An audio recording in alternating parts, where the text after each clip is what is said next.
¿Qué tal, queridos alumnos? Ojalá que se encuentren muy bien. Seguimos con nuestra clase, seguimos con nuestros videos y recuerden, ¿vale? Cualquier duda que tengan pueden escribirme, pueden mencionarlo y ahí lo estaremos comentando. Un breve repaso de la clase pasada. Hablábamos de dinámica, donde decíamos que la dinámica es la rama de la mecánica que estudia el movimiento de los cuerpos y las causas que lo provocan. Es decir, ¿por qué se mueve el cuerpo? ¿Quién provocó el movimiento? ¿Qué provoca movimiento sobre los cuerpos? De inmediato pensamos en la inercia, donde en la inercia decimos que es la capacidad que tiene la materia para oponerse al movimiento. Es decir, los cuerpos se oponen al movimiento, no quieren comenzar a moverse, ¿vale? Esta era la inercia, una capacidad que además decíamos que dependía de la masa, ¿vale? Estaba íntimamente relacionada con la masa, porque su masa era una forma indirecta de medirla, no directa. No decimos, un cuerpo tiene 30 kilogramos de inercia, no. Simplemente decimos que inercia es la capacidad que tienen los cuerpos para oponerse al movimiento. Simplemente es una oposición. Hablando de la masa, decíamos que era la cantidad de materia que poseía el cuerpo, ¿vale? ¿Cuánta materia posee un cuerpo? Eso era lo que entendíamos como masa. La masa se medía en kilogramos y esta era también un concepto súper importante que íbamos a necesitar. Seguíamos nosotros con las leyes del movimiento o las leyes de Newton. Iniciábamos con la primera ley de Newton, en la cual decíamos que la primera ley de Newton nos habla o nos termina de explicar lo que era la inercia, ¿vale? Nos termina de hablar de lo que es la inercia. También se conoce como la ley de la inercia. ¿Qué decía? ¿Recuerdas? Todo cuerpo permanece en reposo o movimiento rectilíneo uniforme a menos que una fuerza externa cambie su estado de movimiento. Okay. Esta era la primera ley de Newton, ¿verdad? Súper importante. Le asociábamos una ecuación. Suma de fuerzas igual a 0. Si la suma de fuerzas es igual a 0, el cuerpo está en reposo o a velocidad constante, ¿vale? Si la suma de fuerzas no es 0, pues entonces había un movimiento. Había un cambio de estado de movimiento. Ok. Segunda ley de Newton. La aceleración que experimenta el cuerpo es directamente proporcional a la fuerza que le apliques e inversamente proporcional a su masa.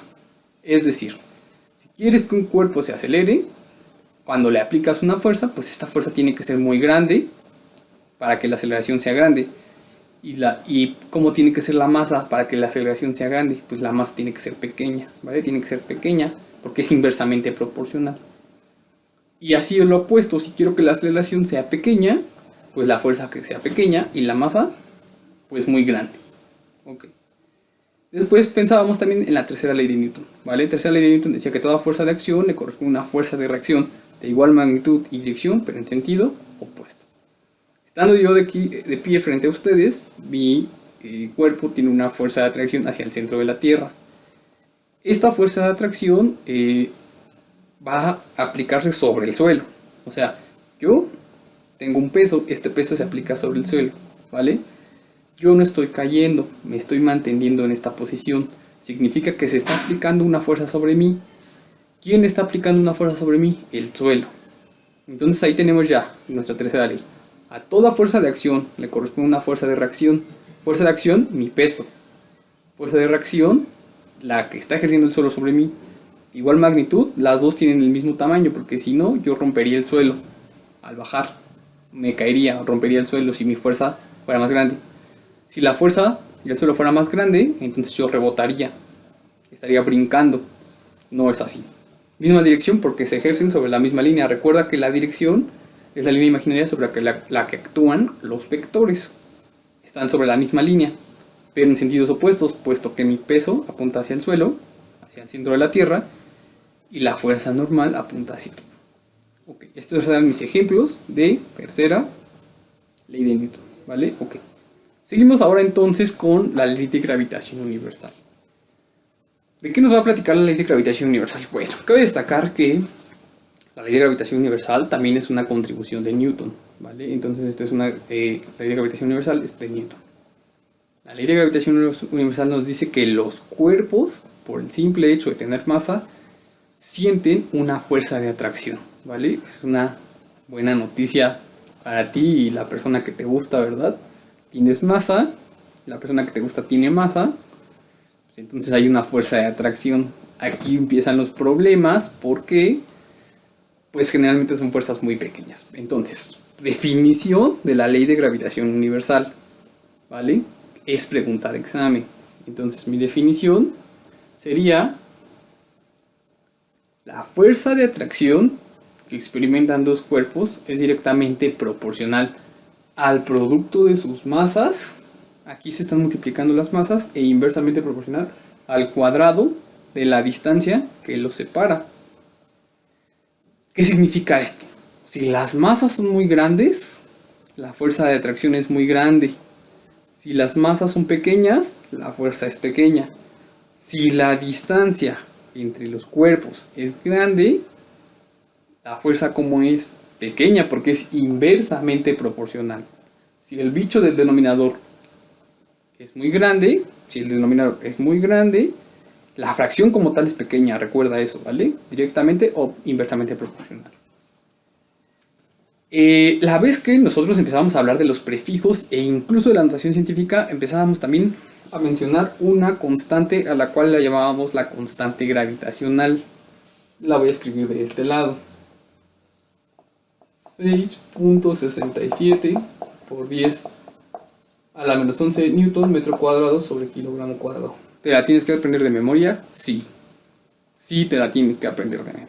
No siempre te la pueden dar como ejemplo. Bueno, esta es la constante gravitacional. 6.67 por 10 a la menos 11 newton metro cuadrado sobre kilogramos cuadrados, ¿vale? La fuerza de atracción entre dos cuerpos con masa es directamente proporcional al producto de las masas e inversamente proporcional al cuadrado de la distancia que los separa, ¿vale? Ok. ¿Qué me vas a entregar o qué vas a hacer tú de tarea? Tú de tarea vas a tener tu propia masa, tu masa M1, ¿vale? Por ejemplo, la mía, ¿no? Inventándola un poco, 75 o 70 kilos, 70 para hacer los cálculos muy, muy sencillos. Voy a tomar mi masa y voy a tomar la masa de en particular de una persona, ¿verdad? La masa 2, supongamos que sería de 60. Y entonces lo que vamos a hacer es calcular las fuerzas de atracción. Yo estoy inventando las masas. Tú vas a usar tu masa y la masa de la persona que te traiga, ¿vale? ¿A qué distancia? Pues bueno, vamos a pensar una distancia de quizá 2 metros, ¿verdad? 2 metros sería adecuado. 2 metros. ¿Y qué va a pasar? Vas a resolver la ley de gravitación universal. Esto ya lo hicimos, ¿vale? Esto lo hicimos el primer día de clases, hicimos notación científica. ¿Cómo va a quedar mi ecuación? Te la voy a escribir aquí abajo y tú la vas a resolver. Evidentemente yo voy a escribir la que yo tengo con mis datos. ¿Tú cuál vas a usar? Tu propia ecuación. Fuerza es igual a 6.67 por 10 a la menos 11 newton metro cuadrado sobre kilogramo cuadrado. Y lo multiplicamos por la masa 1, 70 kilogramos, por la masa 2, 60 kilogramos, entre la distancia, 2 metros elevado al cuadrado. Usa notación científica, te conviene, ¿verdad? Y cualquier duda, pues lo vamos a trabajar, ¿vale? Ok. Esta es la ecuación, hay que resolverla y esa es tu primera tarea, como la ecuación que resolvimos el primer día de clases, así mismo, ¿vale? Seguimos, ¿vale? Seguimos con la teoría y empezamos con lo que sería, o la definición de qué es la traslación y qué es la rotación. Ok, entonces, traslación. La traslación es un tipo de movimiento, ¿vale? En general, los cuerpos tienen 3 tipos de movimiento: traslación, rotación y vibración. Ahorita solamente nos interesan estos dos para hablar de las condiciones de equilibrio. Ok, traslación. ¿Qué es la traslación? Cuando un objeto o un cuerpo se encuentra en una posición A, se mueve y termina en una posición B, se trasladó el cuerpo. Por eso lo llamamos traslación. Es decir, yo estoy en esta posición, me muevo de este otro lado Y entonces ahí habrá una traslación, ¿verdad? Porque estaba en una posición A y termina en una posición B. ¿Vale? Ok. Traslación. Si ahora pensamos en lo que es la rotación, entonces fíjate lo que va a pasar. La rotación es un movimiento en el cual tenemos un objeto, el plumón. Entonces este objeto va a girar o va a rotar. El cuerpo está rotando, ¿vale? Imagínate que para que pensemos en rotación, tenemos que pensar en un eje de rotación. Piensa en una línea, imagínate aquí una línea que sería el eje de rotación, y entonces aquí ya está girando mi plumón. Está girando o rotando, ¿vale? Entonces diferencia, traslación, está en un punto, termina en otro punto.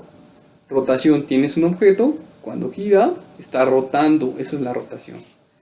Otro ejemplo, muy padre, muy sencillo, ¿vale? Muy sencillo. La Tierra. La Tierra tiene estos dos movimientos, rotación y traslación. Cuando se traslada alrededor del Sol, decimos que ha completado una vuelta o que terminó un año o concluyó un año. Cuando gira sobre su propio eje, cuando es una rotación, decimos que pasa un día, ¿vale? O 24 horas. Ese sería el ejemplo de rotación y traslación, que de hecho aquí lo intenté dibujar, ¿no? Un mundo, ¿vale? Ojalá que sí tenga cara de mundo, ¿no? Si no, pues ya mucha imaginación, por favor. Condiciones de equilibrio. Decimos que para que un cuerpo o un objeto esté en equilibrio, debe de cumplir dos condiciones. Dos. La primera condición de equilibrio, que también se le llama equilibrio, ¿cómo te imaginas? Traslacional. Y la segunda condición, que se llama equilibrio rotacional. Equilibrio rotacional, ¿va? Ok, ¿y de qué tratan estas condiciones de equilibrio? Bueno, la primera condición de equilibrio dice que para que un cuerpo esté en equilibrio traslacional, su suma de fuerzas tiene que ser igual a 0. Si yo sumo las fuerzas que tengo un cuerpo y dan 0, está en equilibrio traslacional. No significa que el cuerpo no sienta fuerzas. ¿Qué es lo que significa? Que yo tengo aquí un objeto, ¿vale? El plumón. El plumón tiene una fuerza de atracción al centro de la Tierra, o sea, un peso hacia el suelo. Como lo mencionamos en la tercera ley. ¿Te acuerdas? Lo acabo de mencionar. Regrésalo, ¿vale? Puedes regresar cuantas veces quieras. Tengo un objeto aquí. La fuerza del peso apunta hacia abajo. La fuerza de la normal, o sea, la que aplica mi mano sobre el plumón, apunta hacia arriba. Sumadas estas fuerzas, ¿cuánto suman? Suman 0. Entonces, ¿qué puedo decir? Este plumón está en equilibrio, ¿qué? Traslacional. ¿Vale? Equilibrio traslacional. Ok. Suma de fuerzas es igual a 0. Por otro lado, decimos que la segunda condición de equilibrio o equilibrio rotacional se da cuando la suma de torcas o momentos es igual a 0. Torcas o momentos. ¿Qué es este bicho? ¿Vale? ¿Qué es este bicho? Que es la letra griega tau, ¿verdad? La tenemos de este lado. ¿Y qué va a significar? Va a significar lo siguiente.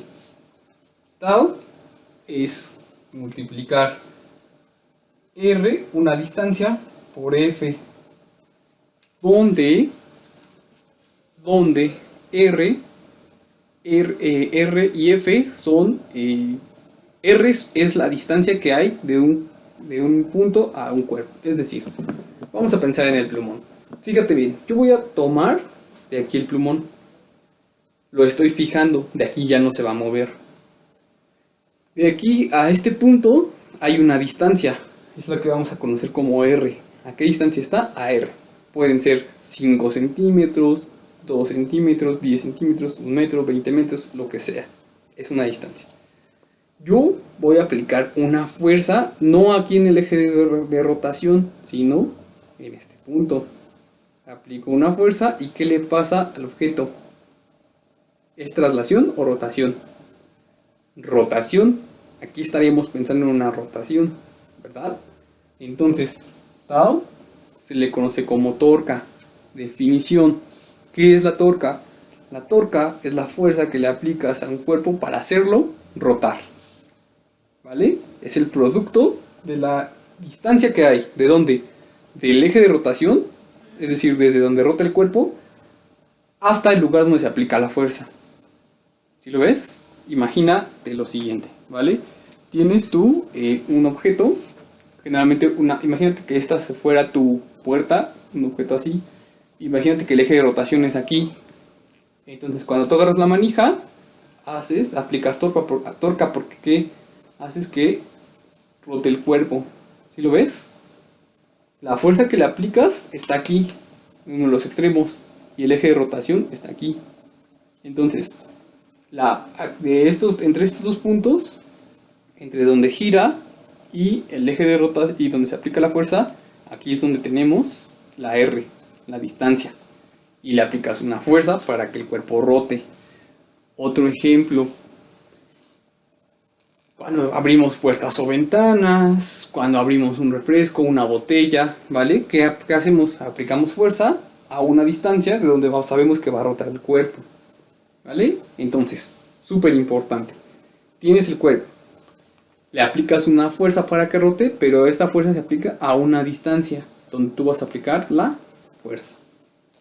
Ok, a ver, rápidamente. Ley de gravitación universal, ¿qué cosa era?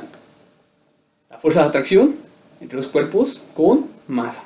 Es directamente proporcional al producto de las masas e inversamente proporcional al cuadrado de la distancia que los separa. Su ecuación es esta, ¿verdad? Todo esto está en tu teoría, ¿vale? La ecuación y tu tarea, lo que hay que resolver. Luego, dos tipos de movimiento: la traslación, la rotación, ¿vale? La traslación y la rotación. Ahora, a partir de eso podemos hablar de nuestras condiciones de equilibrio. Decimos que un cuerpo está en equilibrio si cumple las dos condiciones, ambas: el equilibrio traslacional y el equilibrio rotacional, donde el equilibrio traslacional nos dice que la suma de fuerzas es igual a cero y el cuerpo está en reposo. Súper importante, el cuerpo o el objeto está en reposo. El equilibrio rotacional, la suma de torcas es igual a cero, donde una torca es la fuerza que le aplicas a un cuerpo a una distancia para que rote, para que gire, ¿vale? Ok. Entonces este sería nuestro, hasta aquí terminaríamos. ¿Cómo vas a entregar esa tarea? Vas a publicar la hoja, vas a escribir en el video, abajo en las publicaciones, en los comentarios, mejor dicho, tú vas a tomar tu imagen, tu ejercicio resuelto lo vas a publicar ahí, lo vas a tener como un comentario y me vas a escribir, ¿vale? Dos ejemplos donde hay equilibrio translacional y donde hay equilibrio rotacional. ¿En qué casos? ¿Vale? Como, por ejemplo, mi ejemplo que ya no se puede repetir es el de la puerta y el de la ventana. Si la puerta está cerrada, si tengo una puerta cerrada, entonces está en equilibrio rotacional, porque no hay torcas sobre él, ¿vale? No se le está aplicando fuerzas. Ok, entonces, si mi plumón está en reposo, pues, primera condición, ¿vale? Entonces tú dime cuerpos cotidianamente que estén o que cumplan la primera condición o la segunda condición, ¿va? Entonces, otra vez, en los comentarios, la foto de tu ejercicio resuelto, tu ejemplo de equilibrio traslacional y tu ejemplo de equilibrio rotacional. Chicos, estoy al pendiente de sus dudas, vamos a trabajarlo así y muy seguramente lo estaré comentándolo con ustedes en esta misma semana, el día en que resolvamos el banco, en live stream o en streaming o simplemente en vivo, ¿vale? Entonces te estaré transmitiendo para que lo podamos empezar a resolver. Importante, te memorizas la teoría, te aprendes las ecuaciones, yo te enseño a utilizarlas, te enseño cómo aplicarlas y dónde utilizarlas. Gracias por su atención, esto fue todo y que tengan un excelente día, noche o tarde o a la hora que estén revisando esto. Que les vaya súper bien.